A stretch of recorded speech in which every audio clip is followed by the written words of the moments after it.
अस्सलाम वालेकुम रहमतुल्लाहि व बरकातहू। अज दोस्तों तुहानूं मैं एक पपीते दे बाग की सैर करा रहा माशाअल्लाह।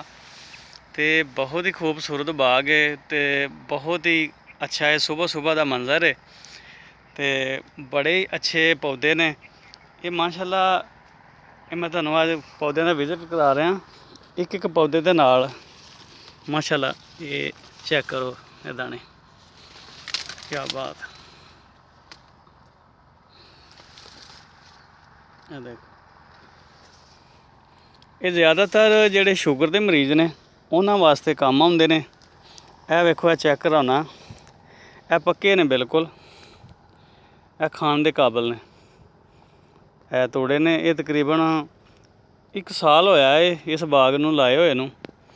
ते 1 साल दे विच माशाअल्लाह ये बाग तैयार हो गया। ते बाग ते तकरीबन 1.5 एकड़ रकबा है बाग का। ये उत्ते हुण तक कम से कम तकरीबन कोई 4 लाख रुपया खर्चा आ गया।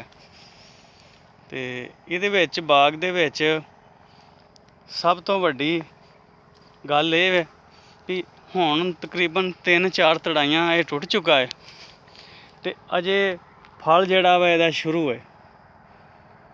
ये माशाअल्लाह इहदे विच बाग दे विच एक होर बाग भी लाया गया है अंगूरां दा। यह अंगूरां दियां वल्लां, यह जिहड़ियां अंगूरां दियां वल्लां, यह तोड़ यह जिहड़ी जगह है अंगूरां दियां वल्लां दी। इहदे विच पिलर लाए जाणगे, तारां लाइयां जाणगियां ते फिर इन्हां नूं उत्ते चढ़ाया जाएगा। ते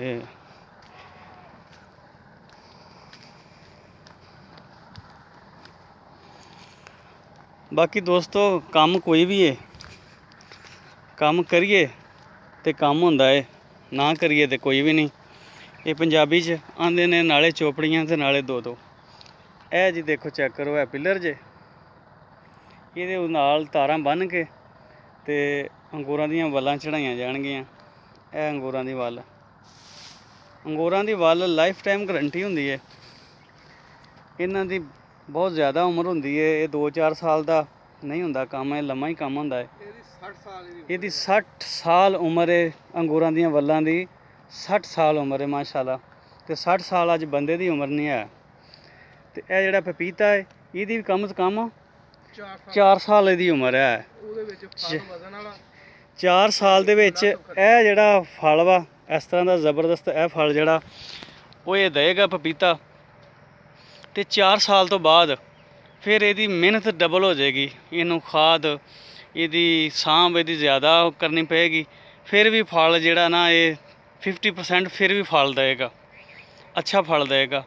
गल सामभण ते अगों अगर सामभदा रहेगा मालक तो फिर अगे भी काम चलता रहेगा।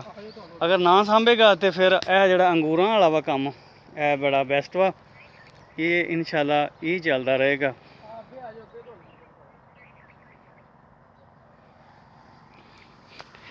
आओ मैं तुहानूं अगे एक बूटियां का विजिट कराना। तकरीबन 6.5 फुट होएगा या 5.5 फुट। हाँ माशाअल्लाह ये 5.5 फुट की हाइट है। हाँ 5.5-6 फुट की हाइट हो गई है ना बूटियां की, जबरदस्त। ये हुण तुहानूं विखाउण दा ये मकसद है मेरा भी साडे जिमीदार भरावां नूं कम से कम को 20 एकड़ 2 एकड़ पगाम है यार सारे, जिथे तुसीं दूसरा काम करते हो मूंजी कणक दा सब्जियां दा, उत्थे 1-1 एकड़ 1-1 किला ये भी तुसीं लाओ। ये बड़ा ही अच्छा वा। 1 साल बाद फिर ये पैसे तो यह अंगूरां दा भी बाग ये लैदा भी कल्ला भी लग सकदा, लेकिन इस बाग दे विच ये डबल बाग है जिन्हों कहंदे पंजाबी च नाले चोपड़ियां ते नाले 2-2। ठीक है भाई, अल्लाह हाफज़, फ़ी मान अल्लाह, सुबह बखैर।